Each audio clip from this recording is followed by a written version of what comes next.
I'm Alex Stone, former military service member and law enforcement officer, now CEO of Echelon Protected Services, one of the fastest growing private security firms on the West Coast. And this is Ride Along, where our guest and I witness firsthand the issues affecting our community. I believe our proven method of enacting meaningful change through compassion and understanding is the best way to make our streets a safer place and truly achieve security through community. Hey, I'm Alex Stone. Welcome back to the Ride Along. Our amazing guest today, JesseCooper.com. That's Ride Along Podcast, brought to you by Opsec Media Group. Jesse, you're the first person I know to have JesseCooper.com in that .com space. Yeah. Buying your name on the .com. Explain to the folks who you are and why you're here today. Okay, well, didn't know that I was the first, but maybe the first you've heard about. So that's fine too. Known you for years. How'd the .com come about?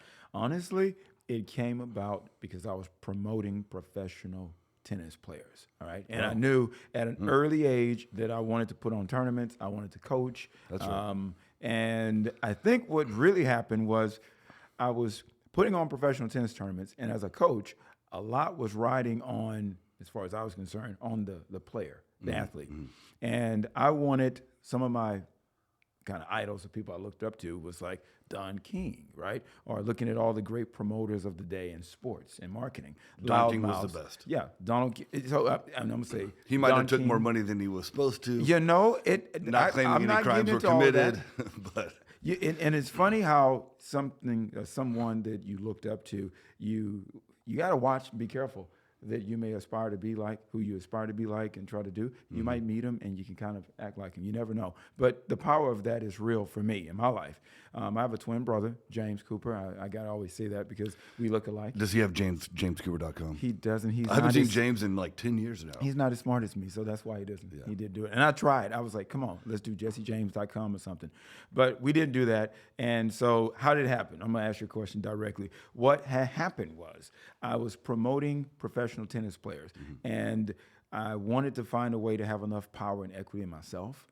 And I know that most people, when you're coaching, you're about the athlete. And yes, I am about the athlete, but I refuse to put the weight of everything I am and let it ride on one person or whatever an athlete. So I said, I got to be that name. I got to be the person. So JesseCooper.com was just, it made more sense. Promote me. And I'm going to do right. I'm going to be good. I'm going to be the guy who kind of controls all the pieces. And the good part about it, I'll do right by the player. I'll do right by the sponsors. That's right. So that's where JesseCooper.com really came from. It was taking the name and making it the thing. It came from with the Tennis Academy, with other representation. And yeah, it's been worth it. But again, I would say Don King, even Donald Trump, a lot of people I looked up to, and it's like, man, I want to be like that. I want to do it the way they're doing it. Oprah Winfrey, looking at the stylistically, way they're doing it. Yes, owning that space. Yes, exactly. Owning that space. Wow. And I wanted to do it different. And I'll be honest, I didn't have many models. Kind of like Joe Rogan now. Yes, he's really good at that as well. Yes, I mean, he's really and I heard the name Joe Rogan before I knew who the guy was. Yeah, didn't really listen to the podcast. Never heard his comedy before. Yeah, okay, and I didn't know he was a comedian. Joe Rogan. Yeah. That sounds familiar. Exactly. Yeah, I knew him from UFC, but I didn't know he was a comedian, and I didn't know he had a podcast, and it all came together into this giant figure. Right? Huge, yeah, and it's amazing you say it. Martha Stewart. Now the names are really starting to ring, but that's where JesseCooper.com came from, and I wanted to leverage it and hold on to it. And you're still in that sports space right now. I'm in the sports space still, sports management, marketing. We do a lot of good stuff. I've since then created Jesse Cooper Experiences, right? And so it's called JCX. Most people don't know what JCX stands for. Like, oh, JCX, that's a cool name. Well, I wanted something to sound good, but I also wanted something that meant something. So I wanted to curate experiences, both in sports and fitness, as my family's been in fitness, my brother's in fitness space, I'm in fitness, and also travel experiences as well. So I've traveled all around the world. I'm a Grand Slam coach. I've worked with players, throughout the world. Yeah, I feel like every time I call you, you're at Wimbledon or I think we went to the Mercedes Cup and UCLA. Remember? You know what? Golly, that was like I just remember. God, We they took don't a bunch. even do that anymore. No. That tournament is so old. way back. That was Yeah. in Los Angeles, and I Yeah. think I was taking a bunch of players around, That's and right. we went touring a bunch of. That's what I do. Again, I'm the guy that tries to promote. So I took a whole bunch of top little juniors around Texas that I was coaching to the California area, and we took a tour. It was called Team Yeah, Cooper. Pepperdine, Yep. USC, UCLA, went Yep. to Mercedes Yep. Benz Cup. And I had you there. That's right. Along for the ride with me. Yeah, you were like, hey, I need someone to help me wrangle these athletes. I'll never forget it. And you were like such a mentor. You probably scared them as well, but because you were like just pounding. But it was good. They needed it, and for life they remember you, and they still talk like, hey, how's Dustin or Alex, whatever doing? And you had long hair. I think you did the Jesus hair at the time. Yeah. I think I didn't cut my hair. I think I'd just come back from Africa. Yeah, Ethiopia. And I did not cut my hair the entire time I lived in Africa. Yeah. And then I came back and I was like, I need to cut my hair. Yeah. And you had this anyway. I did, But- yeah. I but looked we like a loved surfer. you and we I was a appreciated professional you. surfer Yeah. in my mind. And you thought you were. Yeah. So, well, it's great to have you on today. A little bit, you know what I do because you're my friend, but we're all about community transformation. And part of my journey into the business world was really your mentorship. I know it doesn't look like it, but Jesse's actually older than me. No. And so I was really in that nonprofit space. When I met you, I was mentoring kids and different type of foster care homes situations. I was always working with doing outreach to kids on the street, kids engaged in commercialized sexual exploitation, prostituting themselves, right? And so you kind of came along, and you're really the first business leader that stepped into my life. And Jesse's family is very well known in Texas. His father was historic and engaging the African American community and the Houston Livestock Show and Rodeo. So Jesse really stepped in and said, "Hey, you know, you have a good business mind, Alex. Like you can do this nonprofit work, but." You know, and I know that you were always testing me. You would throw me ideas for marketing, and then we would bounce back That's and the forth. way I do. That's the way I do. I like to throw things at people and find out what you have an appetite for. Yeah. Because it doesn't make any sense to feed you something that'll take you along a pathway that you're not going to naturally want to go towards. And then once I get you going, and then this becomes safer, more trusting, then it's easier to kind of be more disruptive. That's right. And you're willing to take the friction with it, right? That's right. But I think with you, all I saw was a guy who was hungry for like leadership, who wanted to be that guy who could make change and be about impacting lives.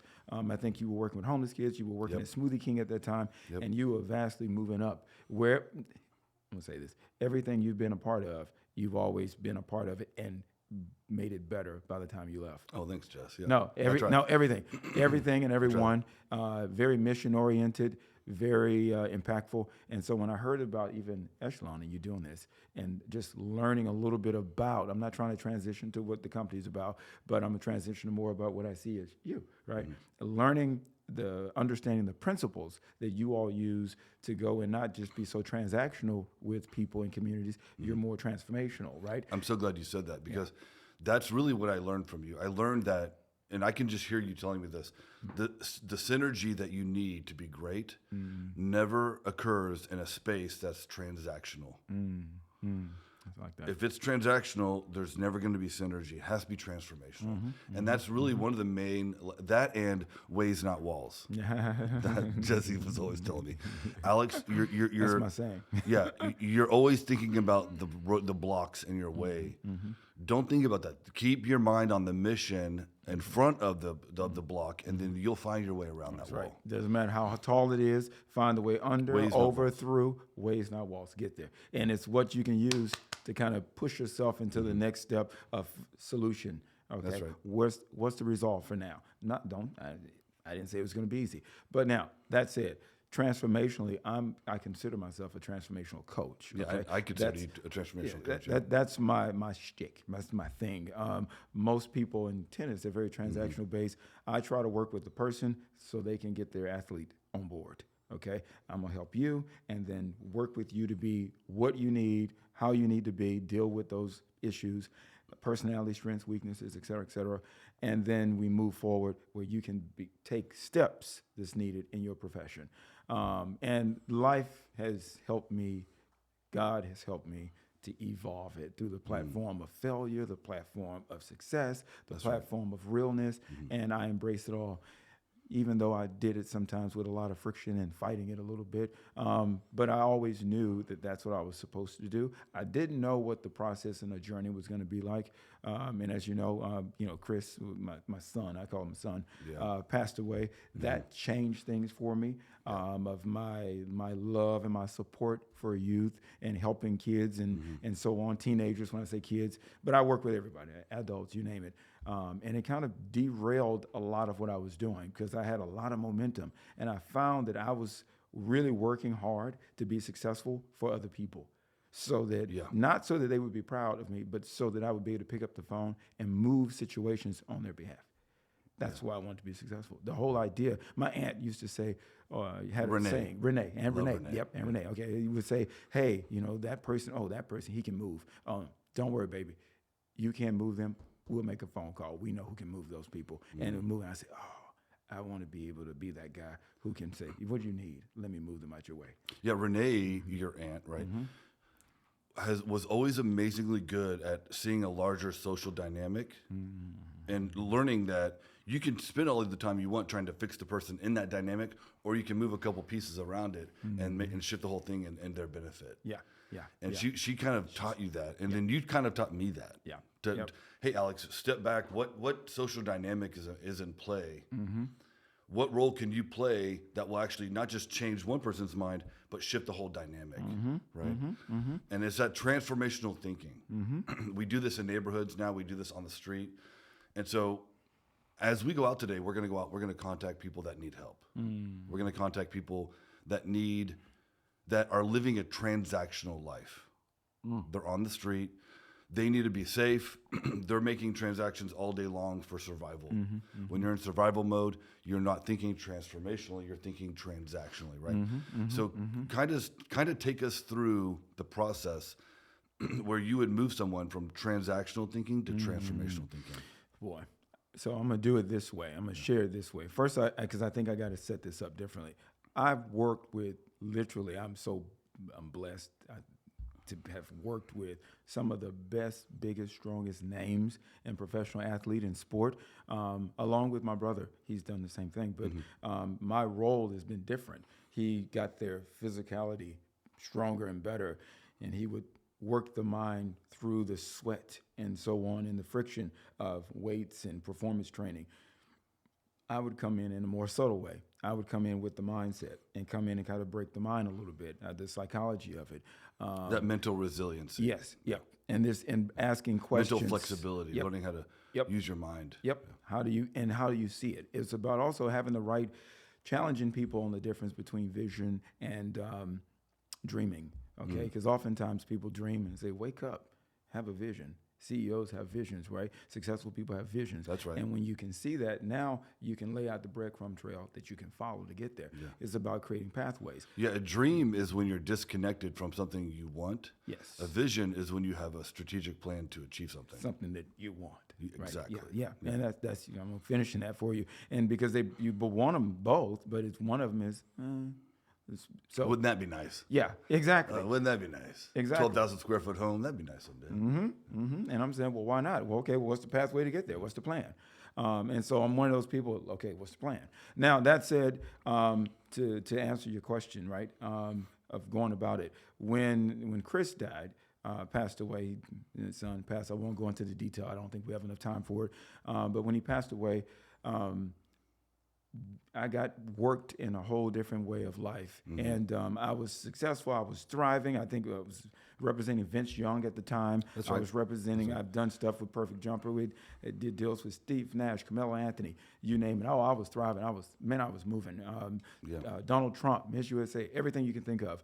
I was the guy. Everybody was calling me, phone ringing off the hook, and hit a wall. He ended up dying and passing away. And literally, I thought I was okay, but didn't know I wasn't. And I let everything go. And I just stopped. And most people still today, I probably hurt people who were in business where I had to just stop because I didn't know what I didn't know. And I stopped. But eventually. You had to take time to learn the last lesson that Chris could teach you, which was how to grieve. Right? that last gift. My brother gave that to me. I didn't know that till my brother died. And it is a very important lesson. And for the loved one that dies, that gives us that ability to learn that. It's really the best gift my brother ever gave me, because he gave me an inner strength that I never knew I needed until he passed away. Yep. And see, now It's you're a bringing good tears. lesson. You're bringing tears in my eyes now because the thing is being able to. Nobody taught me that. Yeah. No one taught that. My grandmother passed away. She was like my mom. Nobody taught us how to grieve. That's we right. just got through it, right? That's You right. learned, but it was easier. It made more sense because she was older. So I could wrestle with that and say, okay, this makes sense. I understand. But when somebody's younger than you and you feel responsible for them, and you feel like, well, maybe if I would have told him to go here instead of there, maybe that wouldn't have happened, and the car wreck would have never happened because he would have never been there. Well, anyway, let me move forward. So what had happened was, then God stepped in and said, man, because I had a frank, open, transparent conversation with God in Seattle's best Borders bookstore. That's funny. I really thought I had lost my mind. Okay. And I was sitting there, and I remember sitting, I can say it right now. And I looked up, and I had a little laptop, and I was like, what do you want with me? I was punishing myself. I had no heat and no AC in my car. People wanted to help me. I didn't want help. I didn't want to take on clients. I just wanted to be broke, and because I was broken in such a way that I did not want to be fixed. And I didn't know how to explain that to people. And I think some people were a little hesitant to engage me, and then maybe they loved me, but they didn't know how to help me, right? Yeah. And so Well, they don't know how to grieve either. there you go. So they don't understand. They don't know how to step in and actually assist that process. You know? Yeah. And that is very difficult when you don't know. You only know how to shoot, but you don't know how to pass the ball. You don't know how to say, go ahead and throw it up. It's okay. I'm going to be there to kind of assist and catch the rebound. And then I'll give it back to you for one more, because this is going to be a process. And those conversations didn't happen. Also, let me say, I'm black, right? I'm black. So what happens is blacks oftentimes don't have those conversations about health, mental stuff. We don't discuss it unless it's high blood pressure, sugar, diabetes, stuff like that. Like Sickle soul cell. food, sickle cell, things like that. But we don't really discuss those other things. And at that time, we didn't. I am older than you. You're right. I'm not gonna say my age, but yeah. But Well, I'm 34. So you're 34. No. Yeah. So I'm 35 and a half. No. That's right. And you know, jumping to the point though, the grieving process and getting to a space where when I asked God, He asked me, what is your name? This circles back to jessecooper.com. He says, what is your name? I'm, what do you mean, what is my name? And I'm sitting here, and I'm like crying, and tears are going down my eyes. And I'm saying, what do you want? He goes, what is your name? And I could hear it in my little spiritual womb. And I looked up and looked at my name. What do you mean? What is my name? Jesse. Oh, it means God exists. And one thing, it means God's gift. God exists, God's gift. Oh, wow. Okay. So this is why immediately I could see why I do a lot of stuff I was doing in my past. And I was like, all right, okay, so what? And he goes, now I want you to go. And I literally heard him once I understood the gifting part. He says, get out of the service side and get on the servant side. So no more service. Yeah, don't go do marketing. Don't go this. I know everybody's calling you. I know you're a badass to some respect in this. Let it go. I want you to get out of the service side and get on the servant side and serve my people. Okay, so I'm supposed to give this away. All right, cool. I'll call my friend up, you know, our friend, mutual friend, Coffee House, Cat Moon. I said, Cat, Love I need Cat. to meet with you. He goes, yeah. And I said, I need to host something at the Coffee House. And I literally, as soon as I started, God said, no marketing. Host the thing tomorrow. And I was like, what? Okay. I called her up and I said, hey, Cat, yeah, we got to meet up. I got to do this thing on Thursday. She's like, Thursday? That's like tomorrow, basically. I said, yeah, we're already at Tuesday evening. I know it's kind of tough. She goes, okay, if you want to do it. And I remember putting a Facebook post, and it was called Actionable Thursdays. Okay. And then what happened is, I'm giving you the process now.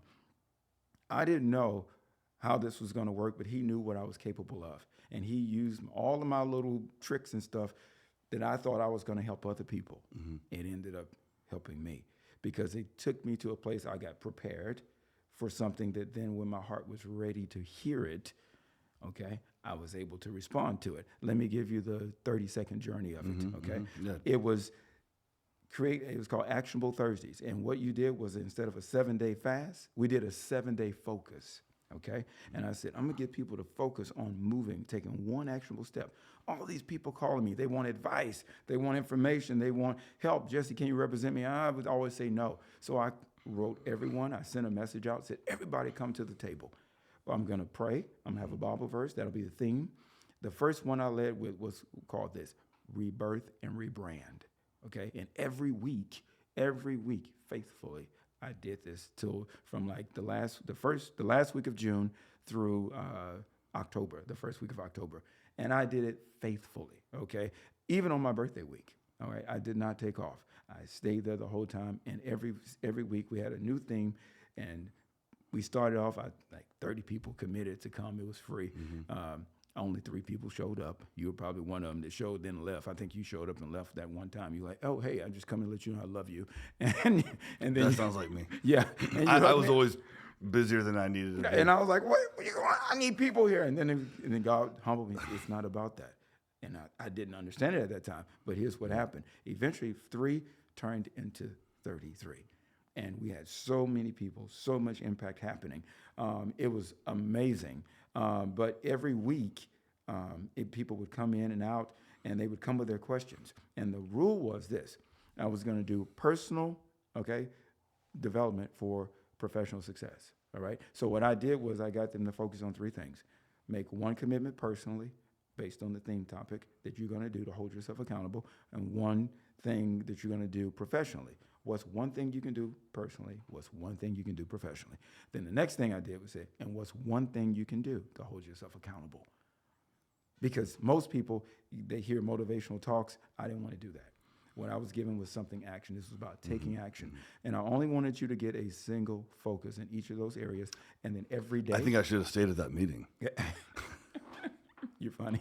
So every day they had to do this. And some people, then we would ask, okay, so what are you going to do to hold yourself accountable? What's your one accountability? And some would be, I'm going to have a friend do this. I'm going to have a friend do that. Or I'm going to do this every hour. I'm going to set an alarm. Whatever you came up with, we just wanted them to have something. And I know this as a coach. I didn't realize I was coaching them into taking their next best steps and getting them to move. But I knew if we could get people to take action, now we at least have them invested in their own lives. And having to take action, the meeting was about taking inventory before you take action. Let's see what you have to work with. What's going on the inside, right? And it was transparent. For men to be transparent, not just women, men to be transparent, boys, teenagers, young people, college kind of around people. That was amazing to be at the table, a coffee table, and do that. And so from that, I will fast forward because I think the best way to talk about it was through the conversations on the last day. I walked in and I said, guys, I think I'm supposed to bring this to an end. We're ready to bring it to an end. And everybody said, oh, okay, well, all right. And they had their sheets, and some people would have like thick books and sheets, and they were using this. Everybody gave testimonials of where they were to where they are at the time. And they would say, man, this trajectory that I was on, such a high trajectory, I had no idea. I started off wanting this type of job, wanting this type of promotion, wanting to have launched this company, wanting to have been in this type of relationship with someone. And each of the people were able to give praise reports of where they were to where they are, and it looked amazing. And then someone out of the 40 people sitting around the table said, but Jesse, we didn't hear from you. And I was like, huh? Oh, this is not about me. This is about you. I'm here for you, God. Like God asked me to do this. And I never answered them. And I said, I came up because I'm really good at BSing if I need to, right? Yeah, I am. And so I think I just came up with some real vanilla, easy kind of thing to deflect and like, get it off of me with that. But then I went home and it was on my spirit saying, what have you grown? Well, all of a sudden, when I couldn't come up with it, I love singing. And I was singing. I started singing those songs that you, JJ, and all of the pastors in the small house churches kind of introduced me to these crazy worship songs. And it was like, better is one day in your court. Better is one day in your house. Better is one day in your court than 1,000 elsewhere. And I was mumbling that song. I went to bed mumbling. and just like worshiping, woke up with it on my mind. And all of a sudden, I'm driving down the street, singing the song, and I was like, wait a minute, Better is One Day. Let me look this up. I looked it up. No Google. Found the Bible verse immediately. Yeah. I said, that's a Bible verse. We've been singing Bible verses. What? Better is One Day. And immediately, at that moment, God said,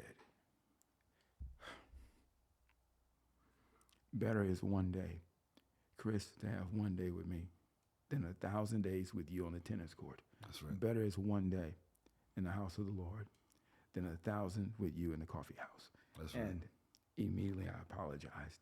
And I started weeping, saying, wow. Well, God, and I said, I'm sorry. I made it all about me. And he said, he was mine. You were taking care of my stuff. That's right. I wasn't taking care of yours. You got it wrong. You're here to serve people. And I said, that's why you wanted me to get off the service side so I could see it and pour into people. I want you to know, I couldn't go to a tennis court. I couldn't work with people at all until he told me to do it. I had no appetite to work with youth, teenagers at all. I was hurting. And I thought something was broken because maybe this kid died and he was like my son and I should have known better. I'm supposed to be the wise guy and he's dead now. And so I punished myself and I ran from what the calling was on my life. And God, because I was praying, and when I sat at the table at the Seattle's Best saying, what do you want from me? He literally like rebirthed and rebranded, literally with a drop, just a drop. And it rehydrated my appetite, That's right. my heart, my spirit, and I was able to go back into tennis. Literally, I stopped, I called people, they thought I was crazy, and I went to a tennis court, and I walked onto a tennis court without shaking. I sat on the tennis court, and I wept for an hour. Wow. I just sat Indian style. I just sat, I literally, it was just a tennis court in the neighborhood, and I went, I cried, and I said, thank you. And I got up, I want to go to the tennis court. Yeah. I didn't even have a tennis racket at that time anymore. I went. So that part of it was realizing the release that was in the heaviness and burden that was on my life, how that had released and allowed me to move into it. Now I'm going to move this forward because you asked me, how do I do it and what's been happening? The recipe was giving a damn about people enough to come up with solutions to help them move forward. Yeah. And a lot of times it's about listening to them, allowing them to be heard so they can hear themselves talk. That's right. Okay? And then if you can do that, that's the power. The real deal is seed is interest in other people. Taking an interest and say, well, what's about that? Yeah. Tell me about that. Well, what do you think you should do about that? And you ask basic questions, you get profound movement out of people, right? And when I say you get, meaning you get to witness them move themselves in a profound way. It's not me. I'm not doing anything. The coach is just helping you move, because that's the job. I want you to take action on something. I don't care what you do. I know if you go left, you have the power to go right. Yeah. Right? That's just the reality.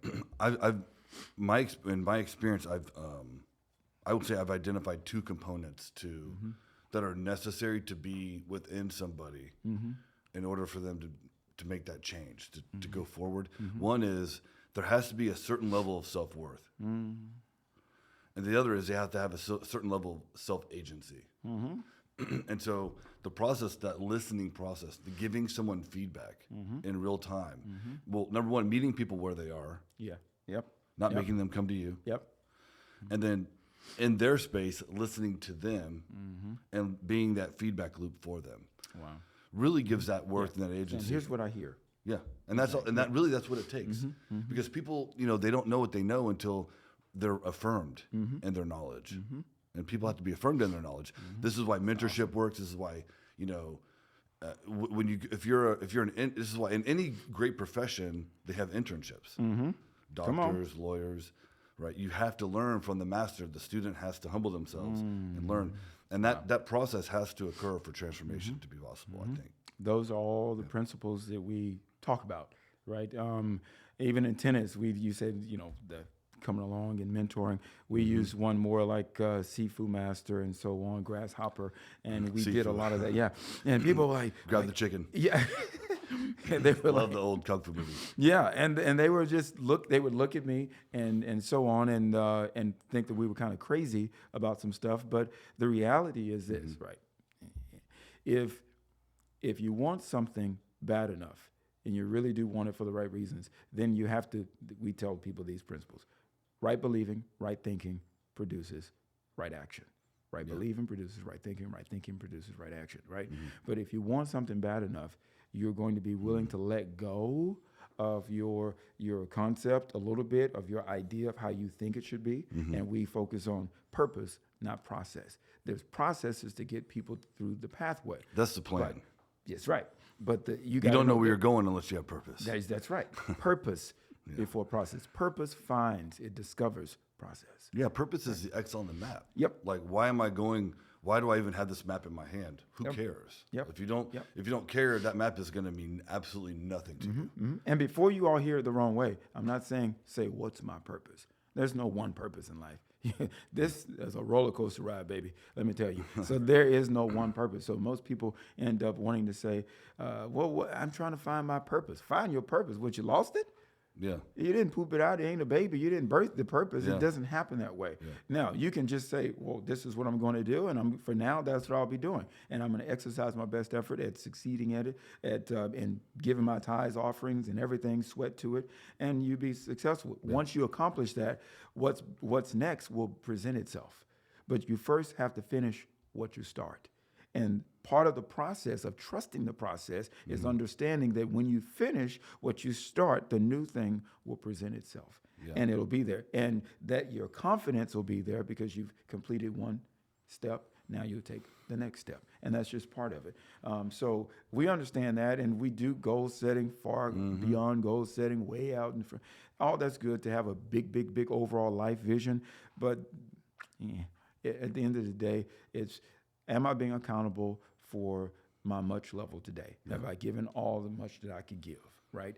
And go from there. And that's what I'm about. And I will say that I mentioned my aunt. I want to say my mom and my grandmother were, and my other aunts as well, they were all women, right? I grew up around a bunch of women. But I learned so much during COVID time where, and I'm going to land this plane, where understanding some stories about my mom and how strong she was and resilient. I mean, she was first female to do this, first black to do that. She was in the postal service, and deal stuff with like the postmaster general who answered the president of the United States, like just amazing stuff that we didn't know as kids. But I used to look at my mom not as mommy, but as like sergeant colonel.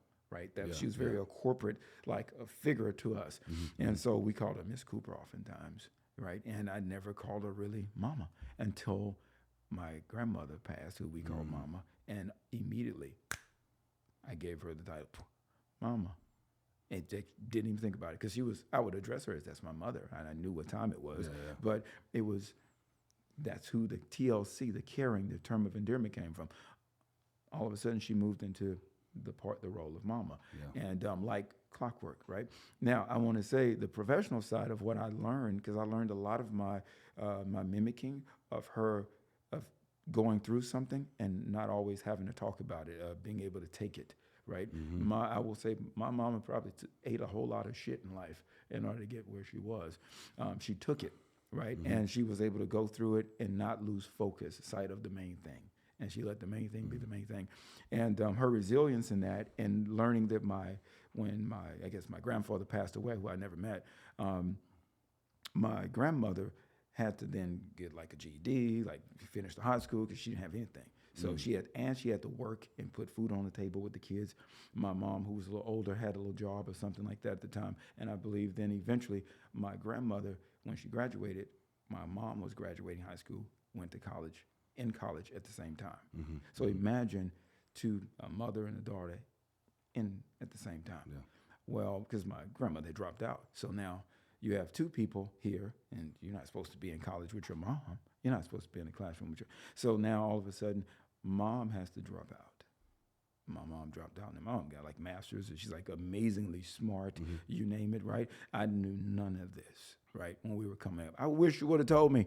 And the reason why is we were so stressed out wanting to leave college, my brother and I. I never knew that my mama ducked away either, right? But my grandmother then went on to accomplish so much and graduate and get degrees and so on, be a teacher.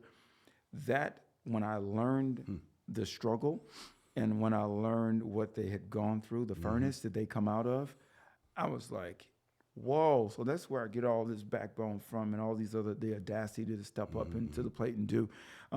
So that's, for me, the 2.0 way of process, if you ask me. It is looking through things with not just empathy, but understanding that you're going to go through a whole lot of shit. Yeah. And it's unscheduled, untimely. It is not something that is going to be that you can always control. Yep. But when you pray all these prayers, getting God involved, when we're asking God to come in, well, God oftentimes comes in when there's a bloody blessing. Okay, and he doesn't go. He's not a magician. He doesn't come in to turn a trick. So if you read the word in the Bible and you look and see when is God miracles and things take place, when something crazy is happening. That means you have no control. You can't do anything. Now I'll do. That's when God like problems to solve, not man like problems to solve. And it's a miracle for a reason, because it wasn't supposed to happen. And so that's where I'm at with life, and understanding that and appreciating that and just surrendering to his authority, learning to be more obedient. No, I'm not perfect, but being obedient as in to the strengths that he's given me, and welcoming the newness of things that I don't know and I don't do well. But yeah, and that's it with you. I know you let me talk and just run my mouth on the spat, but no, it's good. I've learned that your voice, and I want to say this on camera, your voice has always been the voice of correction. Oh, well, thanks. For me. Well, there's been a Hearing lot of feedback and sounding boards back and forth throughout the decades, I guess. Yeah. Oftentimes, and I know this sounds weird. I'm not saying when I pray I hear his voice. I hear his whisper, because he would never be loud. You would never be loud. You would always say, "You can do this," and he was a champion. You talking about a corner man? You were that. Thanks, Jess. Thanks. Appreciate you, Jess. So I think we take this message of transformation out into the streets of Portland, Oregon, where people are dying of fentanyl.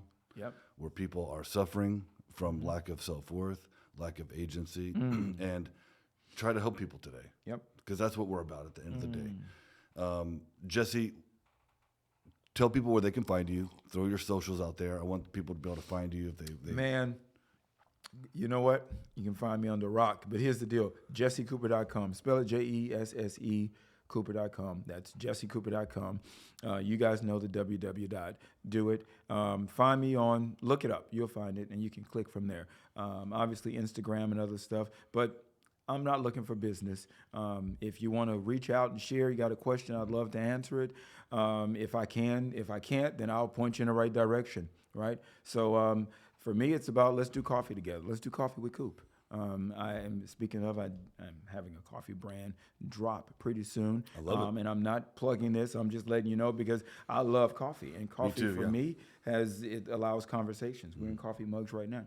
And that's what it's about, conversation and coffee. It's nothing like being around a small 24, 27-inch round table and just going back and forth, right? And whether you're sipping and being in your thoughts, or sipping and just listening to someone else and surrendering in that moment, sharing in that moment, that's a beautiful thing. Anyway, thank you. JesseCooper.com. Thanks for being on the Ride Along podcast. When we invite people on the Ride Along, we don't stay inside at our desk. Okay. We hit the streets and we get things done. I love it. Yeah. I love it. Taking action. That's right. You ready to go? I'm ready to go. All right, let's roll. Let's go.